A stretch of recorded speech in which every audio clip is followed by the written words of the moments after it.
The success of community-based warming centers, shelters, and outreaches, like this one at City Church, depends upon broad-based community support and involvement. The most creative solutions for effectively addressing homelessness are in our community, as individuals, churches, businesses, and community groups bring their unique contributions to the table. We all have a part to play in addressing homelessness. Hi, I'm Mike Ellis, and my good friend Eric Johnson is the owner of Firehouse Subs here in Spokane. And every once in a while, he'll call me up and say, "Hey Mike, I'd like to be able to put together some lunches for someone that deserves it. Do you know somebody?" And I instantly thought about Jules Helping Hands and the good work that you're all doing.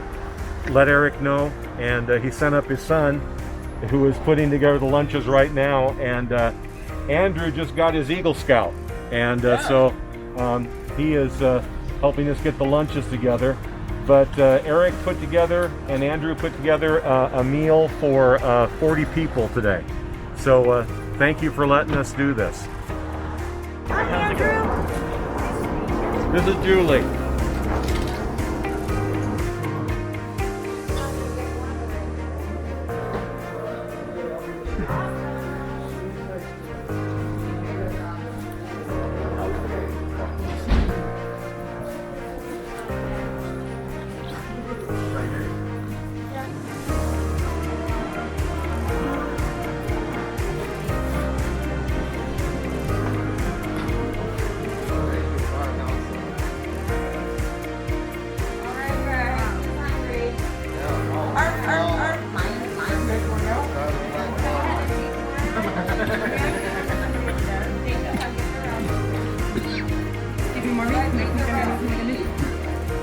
What do community generosity, cooperation, and collaboration look like?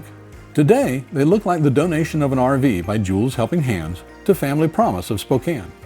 When the owner of this RV offered to donate it to Jules Helping Hands, the board quickly realized it could be put to better use by Family Promise. So, Jules Helping Hands quickly redirected the donation to where it could do the most good by serving struggling families. Practicing cooperation and collaboration is how we work together to build the shalom of our community. We're glad to have this RV. It's really going to be helpful for us. What we will use them for now is to help families that need to be isolated because of COVID or being sick in the shelter. We will have it set up outside, have it plugged in so that it stays warm, but gives them an isolation spot outside the shelter. And so that's what it'll be used for probably the next 8 or 9 months. And then after that, we will use it as another resource for families that are maybe have weakened immune systems or have other sensory issues to where it's too overwhelming to be inside the shelter. We will use the camper for that. I think one of the best things, one of the things I love about Jules and love about our partnership is the way that we do work together. And we've worked together in so many different ways in the past. I mean, Julie started out by preparing meals for us and for our families when our commercial kitchen went down. And then we've connected on helping them find a location, helping them with the warming center with blankets. Now she's giving us an RV. We're giving her a industrial dryer. And so the way that these agencies, the way that we can work together to really utilize the resources as best way possible to help as many people as possible. And so I love that about Jules Helping Hands, but also about our community as a whole. Man, I just know that in community, community is not about consumption. It's not about taking things in. Community is about pouring out into other people and serving other people.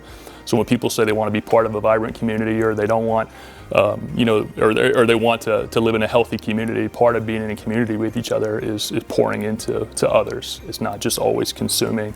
And so that's one thing I love. I mean, where you want healthy community to exist, that's a great call to you to start pouring in. And serving that community in one way, shape, or form. So the homeless are with us; they're part of our community. If we're not feeling called to serve our homeless population, then I would question whether you're called to community.